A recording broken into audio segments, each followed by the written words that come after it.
folks. In today's film, I thought I'd have a go at making my own Döner Kebab Meat, that British favourite.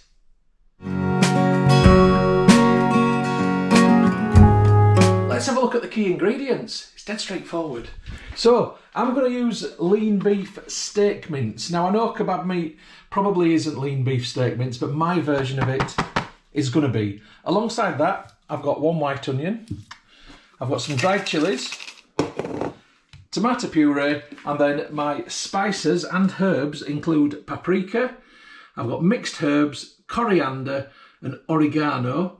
Next to that, I've got some coarse sea salt, and in the jar just there, some olive oil, which I have had sun-dried tomatoes preserving in, but the olive oil itself is a very good quality oil, which I'm going to add to help loosen things up. This is a really straightforward recipe. Let's crack on.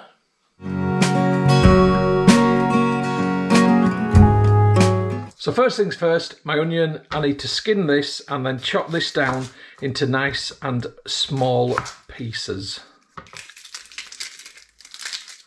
So I'm going to half it and then I'm going to cut it down. And what I want to get are very nice small cubes of onion out of this.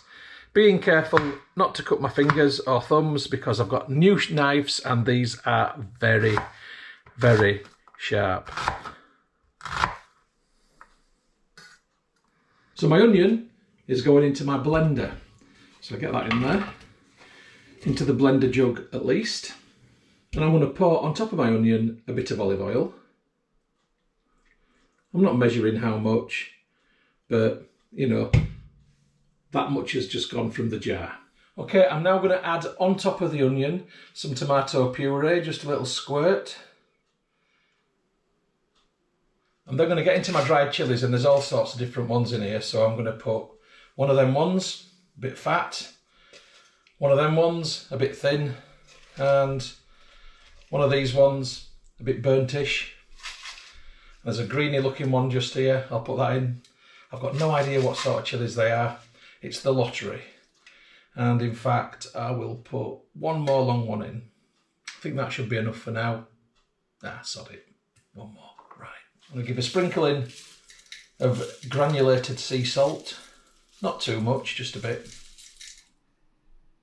So now I'm going to add my herbs and spices. I'm going to begin with paprika. So we'll get a nice heaped teaspoonful of paprika in there. That goes in. A nice heaped teaspoonful of Italian mixed herbs. And I know Italian mixed herbs aren't necessarily Döner kebab, but you know what? It's my Döner kebab mix. Right, I'm now adding some coriander. Again, a teaspoonful. A rounded teaspoonful. There we go.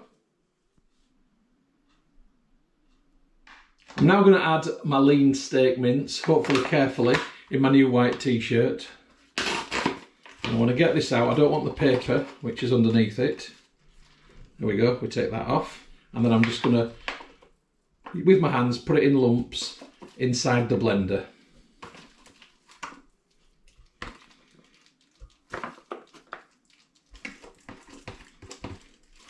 So I'm going to get the blender on the base, lid on, and now the noisy bit.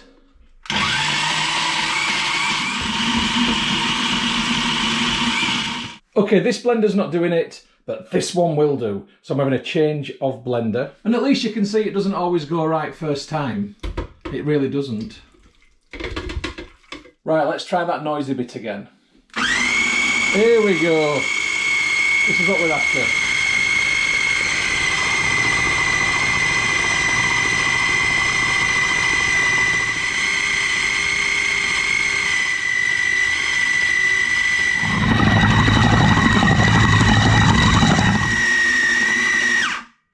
Okay, I'm going to transfer out of there and into here because I'm waiting for what's left in the bottom of there to just drain down into that bowl, and then I'm going to mix that into this. And I'd rather mix that in the jug. So it's just a very straightforward case of spooning out a very smooth pate-like mixture into this jug, just temporarily, till I move to the next step. And if you think this looks a bit grim, well, just think about what Döner Kebab Meat looks like. It's a bit grim, but it tastes nice, doesn't it? So this is what I've now got in the jug. And I'm just going to stir it round, make sure it's all nicely mixed together, an even constituency throughout. It feels good actually for what I want to do next, the next step. Right, I've got my Darth Vader pinny on because I don't want to get covered in muck. I'm just cutting a bit of greaseproof paper. And then to stop it from curling up on itself, I'm just going to do that so I can use it as I want to use it. I think it's called ruching. Ask a French patisserie chef.com. Right, so I've just put this mat down just for tidiness. I've got my greaseproof paper on top, and what I want to do is get this onto the greaseproof paper and mould it into a long sausagey shape. So you know when you look at a doner kebab thing in a restaurant and it looks like an elephant's leg? Well, we're now making the elephant's leg. So I'm just trying to turn it into some sort of sausagey shape. Like that, and it actually wasn't as messy as I anticipated. I thought I was going to get my hands right in it, but I didn't have to. And then I'm going to fold the edges up like this. And that's this step done. That was nice and easy. Now I need to get this into the freezer. And the beauty of the mat is that it allows me to pick it up in the sausage. So just to keep it tidy, I'm going to keep the sausage inside the mat so I don't get bits of mince beef coming out. It might get a little bit misshapen here, but hopefully not too badly. I think I might have a kink in my sausage. Oh, sounds painful, doesn't it? So there it is, freezer door closes, and that is now going to stay in there for the next 4 hours. So I'll come back to you when it's dinner time and it's time to make me kebab. See you then. Okay, 4 hours is up, let's have a look. So here it is, quite an imperfect sausage, but don't worry about that. That's hard. That's completely frozen. Okay, so here it is, and you can see it's not a perfect sausage by any means. It's a flat, squishy one. It doesn't matter. Doner meat doesn't have to look perfect. I know when it's on the elephant's leg thing, it does look kind of uniform in shape, but when it's cut, it's all sorts of different sizes, so don't worry about it.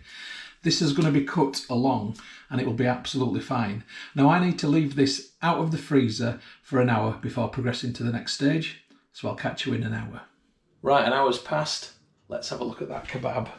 Here it is, and it is ready to be cut. So before I cook my kebab, I'm going to show you what I'm going to cook them in. These are Scoville pans. I'll give you a close-up. Okay, so these are the best frying pans I've ever used. They're completely and utterly non-stick, no oil required. They are amazing. And because that's quite fatty anyway, because the minced beef will be fatty, and because I added olive oil into the mixture, I don't want to put any oil into the pan. I want it to leak oil into the pan so I get oil out of it. It won't stick to these. They're absolutely fantastic. And they're made in England, in Leicestershire. So I've chopped a bit of salad from cucumber, tomato, orange capsicum pepper and spring onions to go with this. And I've got my pans now heating up on the gas. So while my pans are heating up, I'm going to start to cut my doner meat, my sausage doner. So there you go, you get pieces that look like that.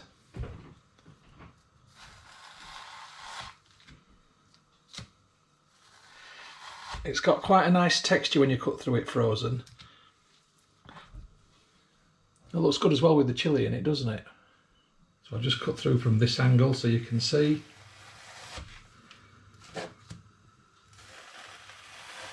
I love that crunch. Okay, so the story so far. Now watch what happens. And this is going to cook in minutes. Right, I need to get all these in the pan. When they're in, I'll come back to you. Right, here it all is, sizzling away. No oil in the pan apart from what comes out of the meat.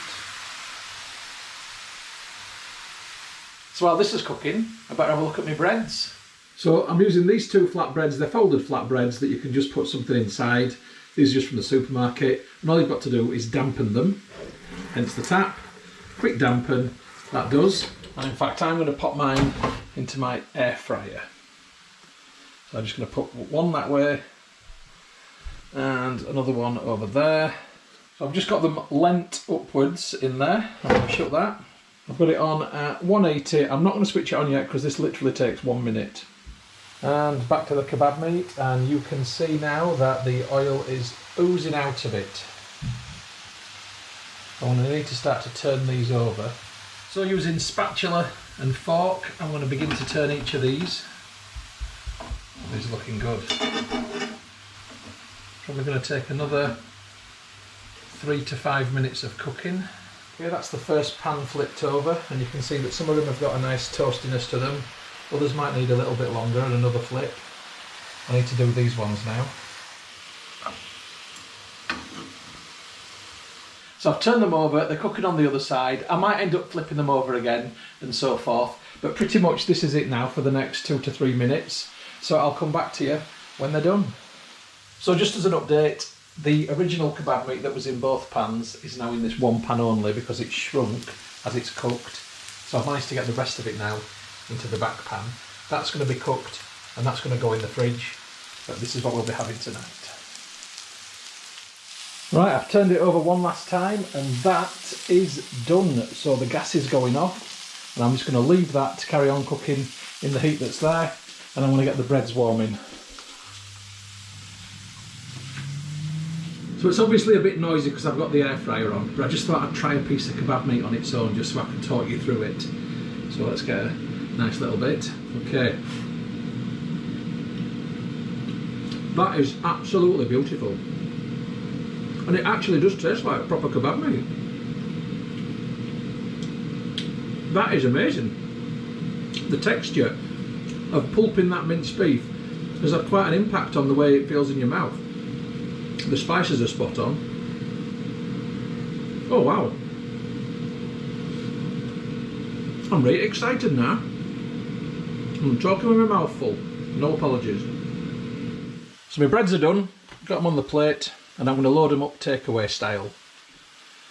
So I'm just going to get my bits of kebab meat on there. In fact, let's get in with the fingers. It's cooled down a little bit now. Right, they're not looking too bad, but I need to get a little bit of sauce on. So I'm going to use these two sauces today from MasterChef. A lighthouse dressing for the salad and an Alfonso mango chili and lime marinade for the meat. And both sauces come from Barry's Bargains in Concert. I think they're about 39p each. A proper bargain. Marinade on. And there's no wrong with them bad boys, is there? Anyway, here it is. But it's a kebab, it can only be eaten one way, can't it? So we've got to fold it up sandwich style. Oh yes, I'm looking forward to this. Oh, that is absolutely brilliant. I'm making this again.